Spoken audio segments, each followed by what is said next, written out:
Alright, so that was my entire walkthrough. So I will pull up my blueprints and show the things. So I will start with my custom event.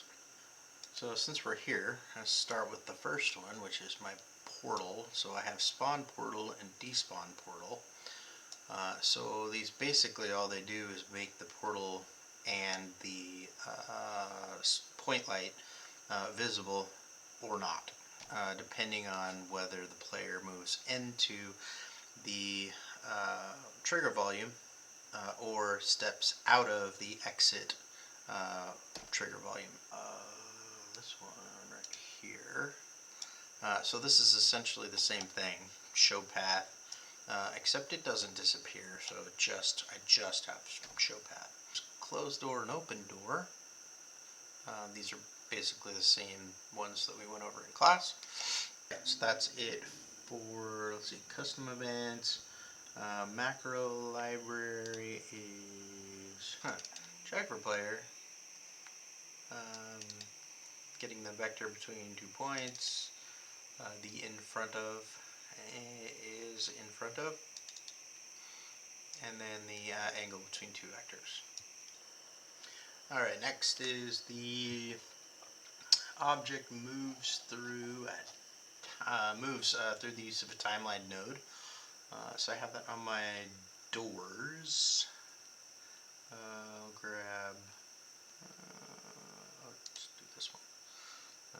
So here is my timeline node for opening doors. I use this on another door, energy barrier.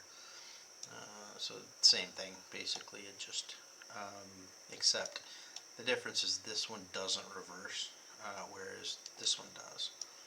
So this one will open and close. This one I didn't want to close because it just didn't make sense. Interactable objects double trigger. So the portal spawns and despawns based on the double trigger. So this is the activation. You have to get close enough, but then it won't deactivate until you actually get out to this one, the exit collision.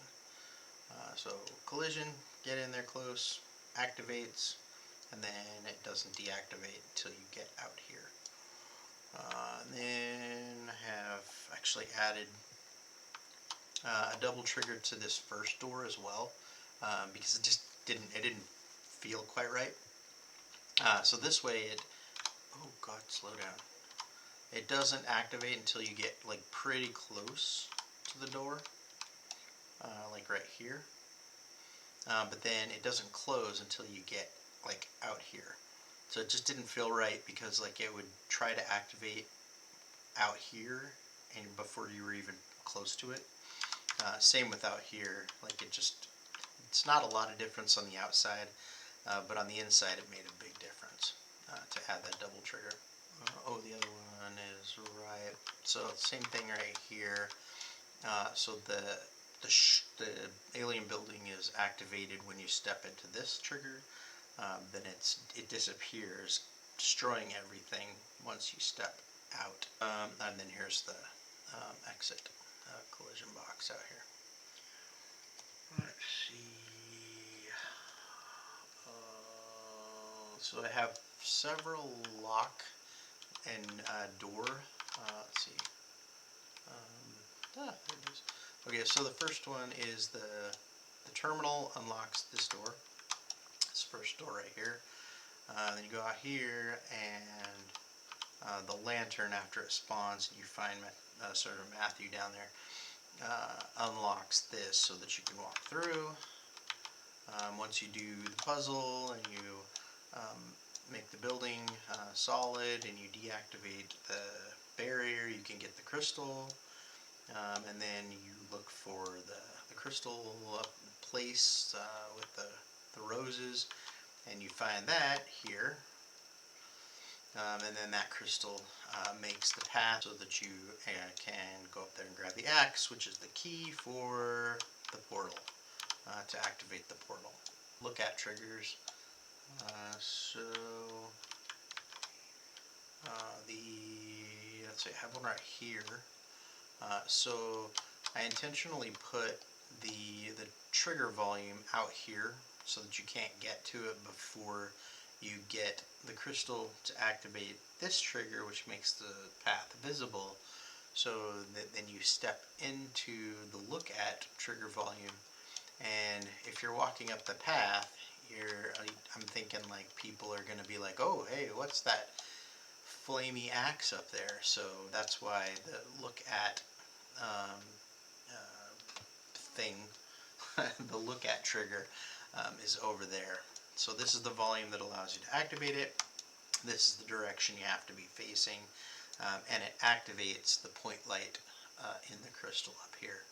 So as you're walking up the path, you're unknowingly activating the light in the crystal at the same time. And then over here, so I actually use the look at in order to deactivate the force field. So you have to step into the red circle to make the look at trigger active.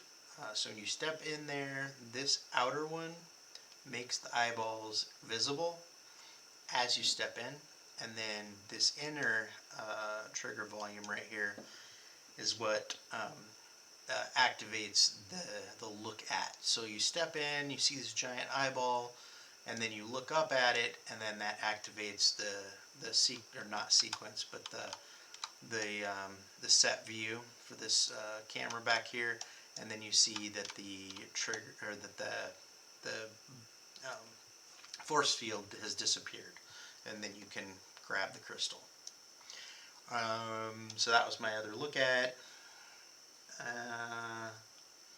Oh, it looks like I was supposed to have 3. I only have 2.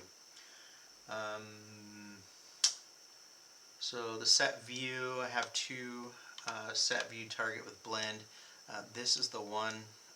So when you look up at this guy, it sets the view to this camera right here, so that it deactivates that guy.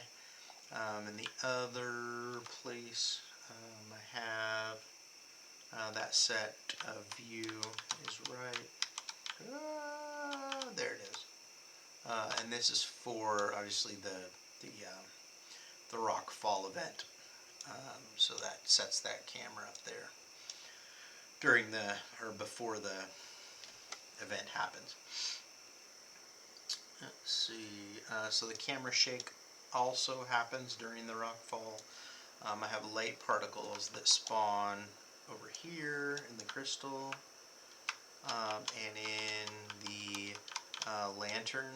So that actually, those spawn after the sequence finishes, and let's see. Over here, I have lights, point lights that spawn and despawn after I destroy them. So when you walk in and then when you walk out of this trigger volume, they all get destroyed. Same with this guy in here. This gets destroyed when you leave this trigger volume right there in the middle. That controls that one. Let's see. I have exposed variables. Let's see. The one I can think of off the top of my head is the visible path. So this is visible. I use this for a couple of different things, and so having a variable that says it's visible ended up being pretty useful. Alright, and then so the other variable is the path to show, which is right here, which is set so that you could use it for different things, different paths. If you add multiple invisible paths. Alright, sequencer, I have sequences all throughout my presentation. So the first one is right here when you meet Sergeant Matthew. Second one is going to be here with the introduction of the ancient ruins, so the fly around. I have one right here, whereas you find Sergeant Matthew's helmet, and then this one where you defeat the big blue glowing guardian without firing a shot, and then the one where you find Sergeant Matthew.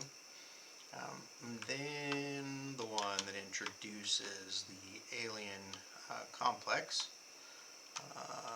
There's not actually a sequence here. I have a set view with blend, but no cutscene. And then the volume here that introduces the crystal biome. And I think that's it. This is a set view with blend, it's not a sequence. I want to add a couple more to this area to make it more dramatic, but I ran out of time, so I'm not going to. So the next is the push object and trigger puzzle. So I showed this. Basically, it's just you push all the colored block or spheres into each of the things, and it makes the building become solid and removes these blocking volumes here at the entrances so that you can go inside. And I think that is it. So yeah, thank you for watching. All right.